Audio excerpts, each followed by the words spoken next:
comment ça va? Comment allez-vous? Eh bien, écoutez, regardez, nous allons parler de l'avertissement qui concerne les États-Unis et aussi le Mexique face à un possible cyclone ou une possible tempête tropicale qui pourrait se produire dans cette zone. Passons aux détails, voyons les informations sur ce qui se passe dans le monde. Merci beaucoup de nous accompagner. Nous sommes déjà en direct, n'est-ce pas? Oui, nous sommes en direct, je l'espère. Un énorme salut à toute la communauté. Merci beaucoup de nous accompagner. Allons-y. Allons-y dans le détail, non? Avec ce qui se passe. Voyons, pour commencer, il y a un phénomène qui est en formation. Regardez, voyons d'abord ce que dit la NOAA. Voici la carte de la NOAA et la voilà. C'est déjà une dépression tropicale en ce moment et elle se trouve au-dessus du Texas. Je vous avais déjà dit il y a quelques jours que cela allait probablement se produire à Galveston. Il allait y avoir une quantité d'eau énorme. Eh bien, c'est impressionnant, non? Donc face à cela, eh bien, évidemment, ce n'est pas seulement le fait qu'il y ait beaucoup de pluie, mais aussi que cette pluie pourrait être soudaine. C'est-à-dire qu'en très peu de temps, il se produit un phénomène de pluie extrêmement abondante. Et regardez, cela nous a beaucoup surpris parce que nous voyons qu'en l'espace d'environ 3 jours, ce qui allait arriver à Galveston, Texas, allait être surprenant. N'est-ce pas? Beaucoup d'eau. Et autant de millimètres, ça m'a semblé être énormément d'eau. Ce n'est pas très courant de voir ça. Si la prévision qui est directement sur Windy se réalise, nous allons regarder l'accumulation d'eau pour que vous puissiez voir si cela se maintient toujours. Oui, regardez, d'après ce que je vois, ça commence déjà à changer. Déjà à Galveston, on ne voit plus autant de pluie, mais on en voit plus vers la Nouvelle-Orléans. N'est-ce pas? Si vous regardez vers Galveston, maintenant il y en a moins. Ça m'apparaît dans les prochains jours, c'est-à-dire d'ici les 2 ou 3 prochains jours. Il y a environ 40 mm de pluie qui apparaissent, peut-être même moins. N'est-ce pas? Parce que le phénomène va où? Vers le golfe du Mexique, n'est-ce pas? Le phénomène ne se dirige apparemment pas vers le Texas. C'est ici que se trouve le phénomène. Ce phénomène, selon les prévisions, il y a 3 jours, devait être ici. Donc Galveston est épargné pour l'instant et maintenant il se dirige vers la zone frontalière avec la Louisiane. C'est-à-dire le Texas et la Louisiane, c'est à la frontière de ces 2 États que le phénomène frappe ou va frapper dans les prochains jours. Alors quel est l'avertissement lancé? Voyons, il y a évidemment une alerte face à cette tempête à cause de ce qui pourrait arriver. Et ce n'est pas seulement une alerte du point de vue de la pluie et du climat, c'est aussi une alerte concernant les activités qui pourraient être suspendues officiellement par les États-Unis ou par le gouvernement des États-Unis. Parce que lorsqu'il s'agit d'un phénomène de ce type avec un potentiel de tempête tropicale, normalement certains services de transport sont annulés, ainsi que certaines écoles qui, tout simplement, ferment aussi. Donc si vous avez déjà entendu parler de quelques annulations, s'il vous plaît, dites-le là-bas au Texas, d'accord? Au Nuevo León, au Coahuila, il va pleuvoir fort. En fait, c'est déjà le cas, ça se produit déjà à plusieurs endroits, mais disons que c'est par moment. Ce n'est pas comme si c'était tous les jours, toute la journée non plus, n'est-ce pas? Là, oui, il va y avoir des moments où ce sera intense, non? Par exemple, hier, j'ai vu dans plusieurs zones du Nuevo León que c'était intense, mais ensuite, dans d'autres zones, c'était très calme. Donc ce sera très variable, non? Cela cause bien des inondations soudaines dans certaines zones, non? Le Centre national des ouragans des États-Unis a déjà renforcé la surveillance du système météorologique, désormais une dépression tropicale. La dépression tropicale numéro 1. Oui, c'est la numéro 1 en ce moment, parce que c'est la première. Enfin non. Non, ce n'est pas parce qu'elle est la numéro 1 en puissance ou quoi que ce soit, c'est simplement parce que c'est la première qui se forme du côté de l'Atlantique. La principale inquiétude est que ce phénomène s'intensifie dans les prochaines heures. Si jamais il se renforce et devient une tempête tropicale, ce phénomène sera appelé Arthur. Oui, donc vous allez peut-être entendre ce nom. Écoutez, c'est que Arthur pourrait se former. Cela pourrait arriver dans les prochaines heures et oui, il y a de fortes chances qu'il se forme ainsi. Tempête tropicale, mais je ne pense pas qu'il devienne un cyclone. Mais il pourrait nous surprendre, alors soyez prêts. Les autorités ont émis une alerte de tempête tropicale pour des millions de personnes qui se trouvent sur la côte du Golfe des États-Unis.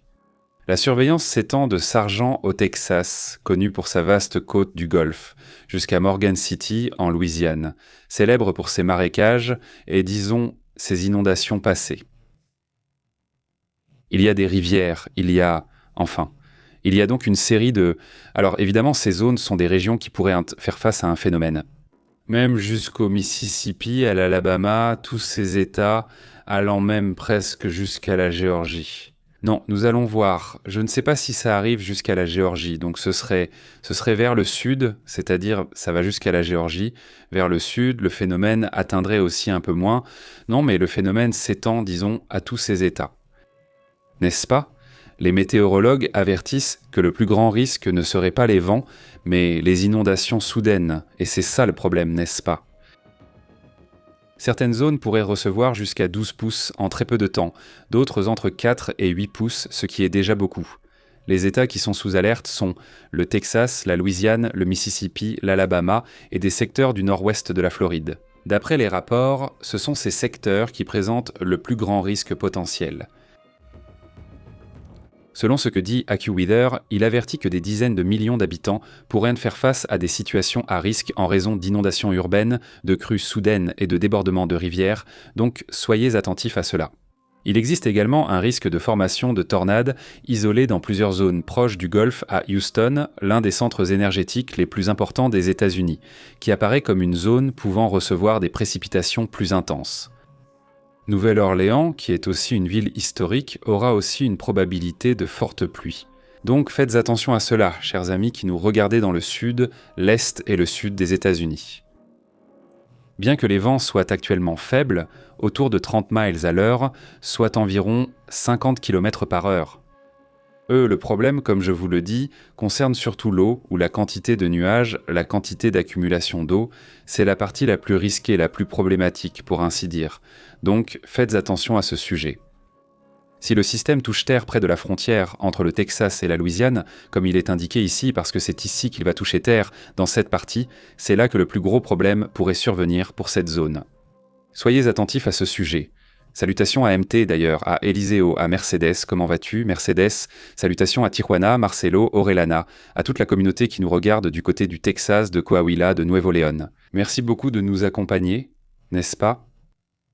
Passons à d'autres sujets également importants, parce que bon, maintenant ici nous suivons l'actualité internationale et tout ce qui l'entoure, mais merci à Francisco Ars, à Blanca, à toute la communauté qui nous accompagne.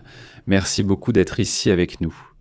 Allons donc à d'autres sujets, d'autres thèmes également importants. Merci Cebola, comment vas-tu? Salutations à Cebola. Tu parles ici à tout le chat, non? Super, eh bien passons à d'autres sujets. Passons à un sujet. Eh bien, encore une fois, c'est le Moyen-Orient, non? Il s'y passe plein de choses.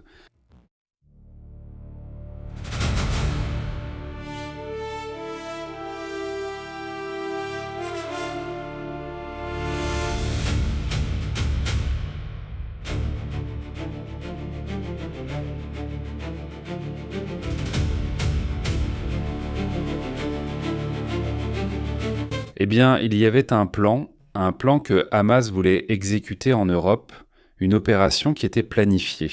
Et évidemment, maintenant que cela a été découvert, j'imagine qu'ils prennent des mesures dans ce sens, non? Il y avait un plan que Hamas avait contre l'Europe et contre différents pays occidentaux, disons, dans lequel ils allaient mener des opérations en leur nom, n'est-ce pas? Au nom de ce groupe radical qui est déjà en Palestine. Il semble de plus en plus probable que ce groupe commence aussi à opérer en dehors de la Palestine, n'est-ce pas? D'après les rapports actuels, le parquet fédéral allemand a révélé qu'il y avait une opération liée à Hamas et qu'un attentat était en préparation, en lien avec le 2e anniversaire des attaques du 7 octobre. Cela devait se produire à l'automne 2025 lors du lancement de l'attaque. Cela vient d'être révélé. La capture de 9 suspects a été coordonnée dans plusieurs pays, dont le Danemark, Chypre, le Royaume-Uni et bien sûr l'Allemagne. Les personnes arrêtées auraient participé au transport et au stockage d'armes et de munitions, au moins depuis l'été 2025. Selon l'enquête, une grande partie de l'activité se déroule en Allemagne. Là-bas se trouvait le centre des opérations en Allemagne, mais comme mentionné, Chypre, le Danemark, le Royaume-Uni, etc. étaient aussi concernés. Parmi les pays où ils allaient opérer, selon l'enquête, une partie de l'activité se déroulait, ou la majeure partie, en Allemagne. Mais ils ont également détecté des mouvements en Autriche, qui serait un autre pays ajouté à la liste des opérations. Eh bien, de la part de ce groupe, Les autorités ont également récupéré une vidéo dans laquelle ils revendiquaient, c'est-à-dire tu te rends compte qu'il y avait la vidéo enregistrée où ils revendiquaient eux-mêmes l'attaque, n'est-ce pas, du 7 octobre. Le procureur fédéral Jens Rommel aurait averti. Des organisations terroristes voient désormais l'Allemagne et d'autres pays européens comme des lieux potentiels d'opération. Pour commettre ce genre d'attentats, de situations très graves, n'est-ce pas ? Il y a aussi d'autres sujets importants comme ce qui se passe en Chine, où ils ont réagi à ce qui se passe de leur côté. Aujourd'hui, Kallas, la responsable des affaires étrangères de l'Union européenne, est apparue pour dire qu'en Chine, ils entraînent des soldats russes. Le porte-parole du ministère des Affaires étrangères chinois, Li Jian, a qualifié les propos de l'Union européenne de calomnie. Il a assuré qu'il n'existe aucune base factuelle, dit-il, pour soutenir ces affirmations. Le chef ou la chef de la diplomatie européenne, Kaja Kallas, a déclaré que Bruxelles avait vérifié des rapports selon lesquels du personnel militaire russe aurait reçu une formation sur le territoire chinois. Selon l'Union européenne, plusieurs centaines de soldats russes auraient participé à des programmes d'entraînement avant d'être ensuite déployés dans le conflit en Ukraine. C'est-à-dire, cela signifie qu'ils sont formés en Chine et envoyés dans le conflit, à la guerre là-bas en Russie, en Ukraine plutôt. À présent, Bruxelles analyse également quelles conséquences cela va avoir pour l'ensemble de l'Union européenne vis-à-vis de la Chine, mais cela pourrait concerner, disons, des implications politiques ou de sécurité qui pourraient nous pousser, voire obliger, la Chine à ne pas y prendre part. La Chine affirme que ces accusations relèvent d'une campagne de diffamation. Ils affirment ne pas avoir participé, que former les soldats russes ne les intéresse pas et que c'est faux. La Chine affirme que les accusations sont fausses et simplement une campagne dirigée contre elle. Les relations entre la Chine et l'Europe sont de plus en plus étroites et de plus en plus fortes, mais en même temps constamment marquées par la méfiance. On leur dit constamment « tu ne fais pas ceci, tu ne fais pas cela », et donc voilà, c'est comme ça, non ?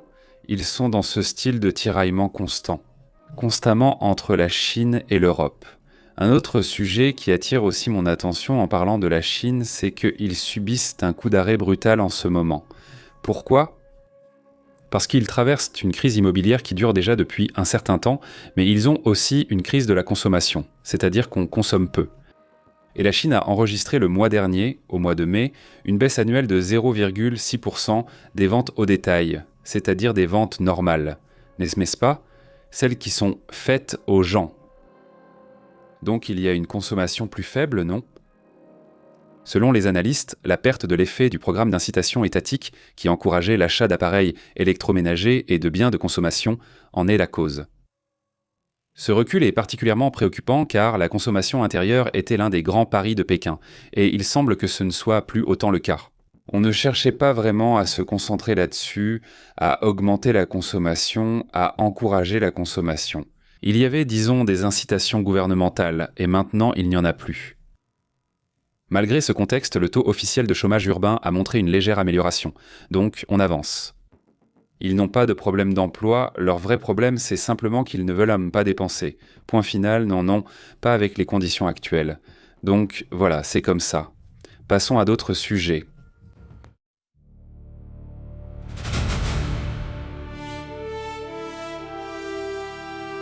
Il révèle cette image, voyons si on la voit ici. C'est une sorte de pièce de quartz, ils appellent ça du quartz jardin, qui a des incrustations ou quelque chose comme ça, non ? Je ne sais pas si vous pouvez le voir, mais on dirait un jardin à l'intérieur. Si vous regardez bien, on dirait un jardin. Il y a la roche et, en la tournant, on croirait voir un jardin vivant à l'intérieur. Mais ce n'était qu'une formation, non ? Les couleurs donnent l'impression de vie, comme s'il y avait des plantes. Ce ne sont pas des plantes, mais cela ressemble à une montagne avec des arbres. C'est étrange et très beau. Eh bien, c'est comme ça, non ? Et puis, une autre image qui attire l'attention, c'est... Bon, voyons si on va la mettre à l'endroit. Cette image, on va la montrer tout de suite, ce progrès, disons, technologique. Mais ce que nous voyons là, c'est un accord que ceux de SpaceX sont en train de conclure dans cette optique. Ils veulent acheter Cursor. Cursor est une entreprise, une start-up de logiciels. Ils assurent que c'est celle qui connaît la croissance la plus rapide parmi les nouvelles entreprises. Et ce que va faire SpaceX, c'est qu'ils vont lui donner des actions au lieu de l'acheter avec de l'argent. Ils vont, puisque maintenant leurs actions ont cette valeur, offrir une quantité d'actions de SpaceX pour acheter entièrement Cursor. Oui, maintenant ce n'est pas aussi simple que d'acheter. Et c'est tout. Ils devront passer par un processus dans lequel le gouvernement décidera s'il accorde ou non l'autorisation. Parce que ce sont des entreprises donc très grandes qui achètent une très grosse entreprise à une autre très grosse entreprise. Dans ce cas, il s'agit d'une entreprise de logiciels de programmation. Oui, donc si cela se réalise, SpaceX disposerait du développement de puces avancées pour le domaine spatial, mais aussi pour la vie quotidienne et d'autres choses. Et en même temps, ils auraient aussi le développement de code extrêmement performant. On va dire, non? Donc ils auraient le code, ils auraient l'outil physique, pour ainsi dire, les puces et tout ça. Donc avec ça, ils bouclent la boucle pour pouvoir grandir encore plus, n'est-ce pas? Ça aussi, ce sera intéressant si on leur permet de faire l'achat, n'est-ce pas? Ça dépendra aussi. Mais cela se montre aussi. Cette technologie, n'est-ce pas? Ils considèrent que cette sorte de petite moto est solaire. Vous voyez, elle a ces panneaux solaires-là. Et ils assurent que c'est ce qu'il y a de plus proche en ce moment d'avoir une sorte de moyen de transport qui, en même temps, aurait une énergie infinie, non? Ou quelque chose comme ça. C'est ce qu'il y a de plus proche. Ce n'est pas qu'elle ait une énergie infinie, elle n'y arrive pas encore. C'est-à-dire qu'elle ne peut pas continuer encore et encore sans s'arrêter. Probablement. Eh bien, quand la nuit tombe, l'énergie s'épuise, mais au moins tu te gares au soleil et ton petit appareil, ta petite moto va se recharger, n'est-ce pas? Ça s'appelle Lightfoot. C'est une sorte de trottinette assistée par énergie solaire. Elle a des panneaux solaires intégrés qui aident à augmenter l'autonomie en rechargeant la batterie pendant que tu es garé au soleil. C'est-à-dire, tu peux le brancher, mais il peut aussi se recharger pendant qu'il est au soleil. C'est aussi simple que ça, non? Eh bien, ils avancent dans ces domaines, n'est-ce pas? Passons à d'autres sujets importants. Importants.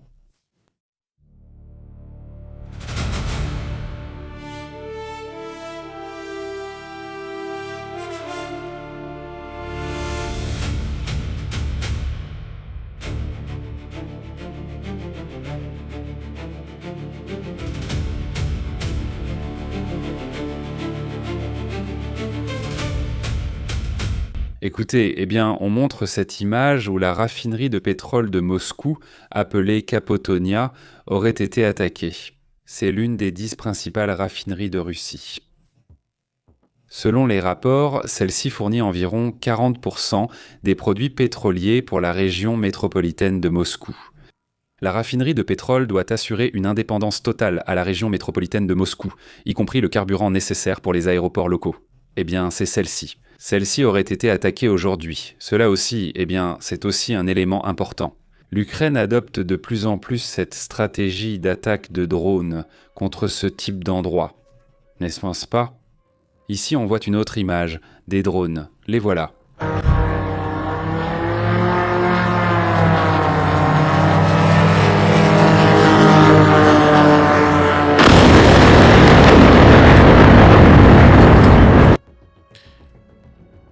Impressionnant. Ce bâtiment en construction aurait été attaqué d'après ce que l'on peut observer. Des drones ukrainiens au-dessus de Moscou ont également été aperçus aujourd'hui. D'après les rapports, il y a eu des mouvements dans ce sens. Il y a des attaques de raffineries contre certains bâtiments. Évidemment, c'est un sujet qui continue d'intensifier le conflit. Évidemment, non. Aussi. Bon, passons à d'autres sujets, n'est-ce pas? Passons à d'autres sujets également intéressants. Merci beaucoup. Au fait, les collègues, regardez ceci. Vous pouvez voir si je peux le mettre ici, parce que le pétrole continue de baisser, il continue de baisser. C'est de nouveau proche d'atteindre les 70 ou les 70. Il est sur le point vraiment tout près d'atteindre déjà les 79 $. Le pétrole continue de baisser et le Texas est déjà à 75. Le Texas est bien déjà à 75 $. Comme vous pouvez le voir, enfin. Oui, il semble qu'au moins les investisseurs soient confiants quant au bon déroulement des négociations, non? Malgré les critiques sévères qui ont été faites, malgré le fait que les choses ne se passeront pas de façon idéale, n'est-ce pas? Mais bon, il semble qu'on ait confiance dans le fait que les choses vont un peu se calmer. Passons à d'autres sujets, d'autres thèmes également importants pour commencer. Là, il y a un rapport qui affirme que l'accord entre les États-Unis et l'Iran va avoir lieu. On sait déjà où il va être signé. On avait dit que ce serait à Genève. Ce sera dans une station de ski qui s'appelle Borgenstock. Oui, dans cette station de ski dans les montagnes. C'est là que la signature va avoir lieu. Apparemment, non? Cet endroit est près de Lucerne.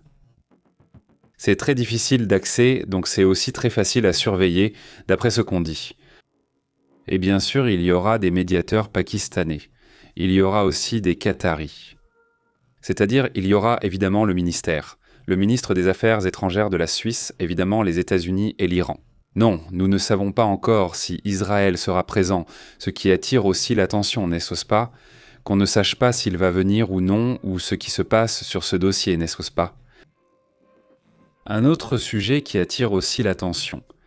Le bureau du directeur du renseignement national, l'ONI, révèle la création du conseil de gouvernance du WAPS.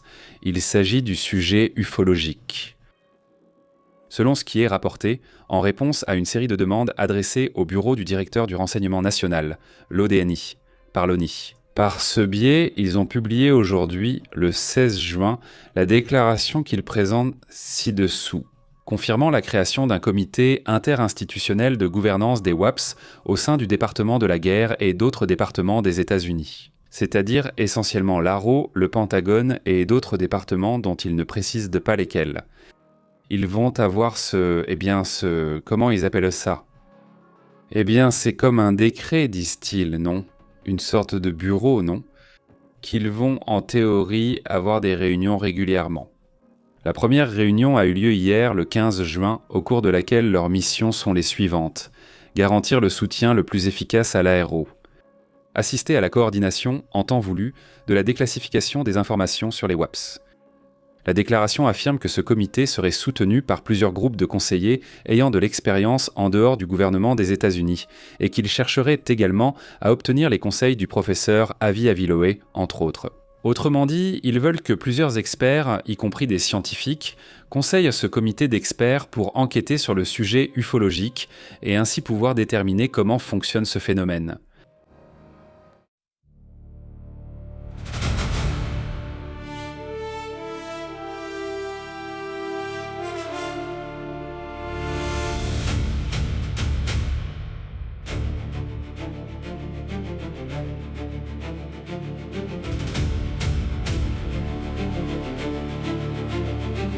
Les autres questions de l'industrie maritime indiquent que la réouverture totale du détroit d'Ormuz pourrait prendre des semaines. Malgré ce qui se dit, à savoir que le détroit d'Ormuz est déjà ouvert et tout ça, l'industrie maritime affirme qu'il faudra encore des semaines avant que cela n'arrive, ne serait-ce que pour enlever, par exemple, les mines. Il y a des mines que les Iraniens ont perdues depuis la première semaine où le conflit a commencé et qu'ils ne retrouvent pas. Il y en a certaines qui coulent profondément, d'après ce que rapporte le trafic maritime. Mais pour que tout reprenne et qu'une certaine normalité revienne, cela prendra encore des semaines, assure-t-il. Yotaro Tamura, directeur exécutif de Mitsui O.S.K., a assuré que de nombreux navires attendront avant de reprendre la navigation, même si Donald Trump affirme que c'est déjà partiellement ouvert. Eh bien, il dit que non. Le président des États-Unis a affirmé que la route pétrolière vitale serait complètement ouverte au plus tard vendredi de cette semaine. Mais bon, apparemment cela va prendre des semaines de plus que prévu. J'insiste là-dessus, là-bas dans le détroit d'Ormuz, où il y a encore beaucoup de bateaux, beaucoup d'embarcations qui ne peuvent pas passer par cette zone, non, qu'il leur est encore impossible de sortir par là. Et si au moins le pétrole commence déjà à sortir, la pénurie n'est déjà plus aussi importante, disons. Non. En plus, il y a un léger surplus en ce moment à cause de ce qui a été prélevé des réserves. Cependant, M. Tamara suggère qu'en pratique, la reprise du transport maritime prendra du temps, que cela ne se fera pas du jour au lendemain. Il dit que cela implique une logistique qui est lente et qu'à l'intérieur de cette logistique, il y a aussi des risques qui pourraient m'en survenir d'ici la fin de la semaine et on ne sait toujours pas ce qui va se passer. Donc il y a aussi clairement une méfiance par rapport à ce qui arrive. Alors passons au sujet.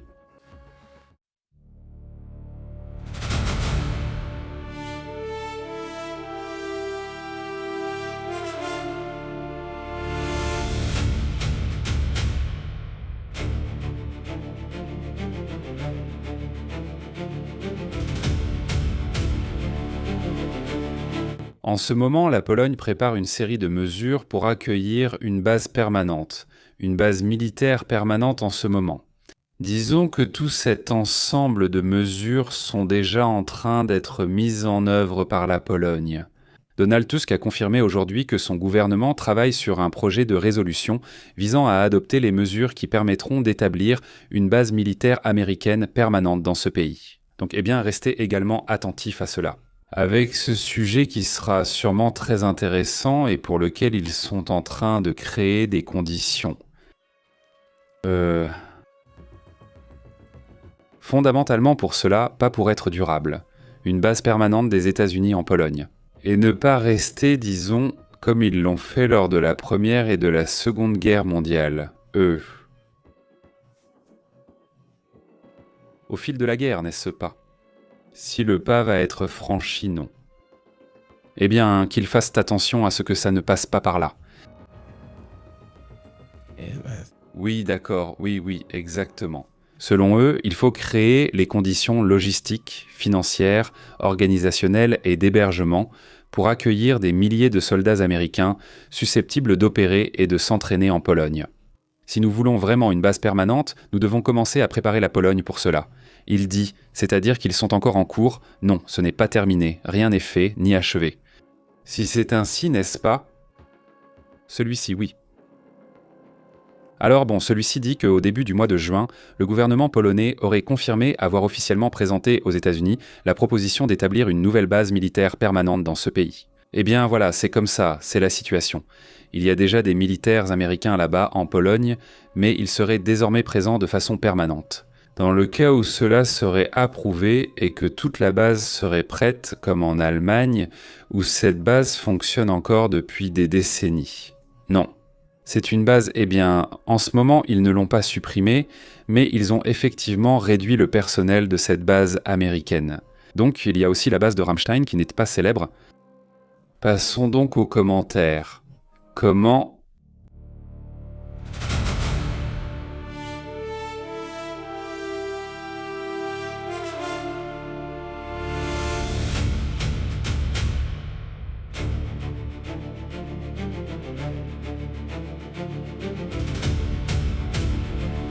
Un petit moment, voyons. Voyons, là, Luz Pepe dit « Je pense que Trump n'ira pas jusqu'à signer le mémorandum. » Non, dit Billy Hernandez. Je pense aussi que c'est difficile, mais on verra vendredi. Et si signé, combien de temps cela durerait-il? C'est vrai aussi, non? Non. Dans ce cas, Antonio, comment vas-tu? Salutations jusqu'à Grapevine, Texas. Comment vas-tu? Francisco Arcechebola et toute la communauté qui rejoint le direct. Merci beaucoup. Aidez-nous à partager et merci aussi de vous abonner. Comment ça va, César Torres? Très bien, il dit que ce temps est fou, il dit. Salut César Garman, salut, merci beaucoup, salutations jusqu'en Argentine. Monsieur MT Lycée Blanca, un grand bonjour, Mercedes Marcelo, à toute la communauté qui arrive, merci beaucoup de suivre ce résumé de l'actualité. Allons-y, nous reviendrons plus tard avec un autre sujet important. Nous avons un sujet en attente, nous avons un rapport en attente sur ce qui est signalé concernant un complot à la Maison-Blanche.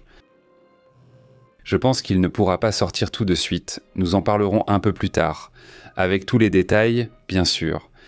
Merci beaucoup de nous avoir accompagnés, pour d'autres choses qui se passent dans le monde, merci beaucoup. Prenez soin de vous, on se revoit dans un petit moment, à bientôt.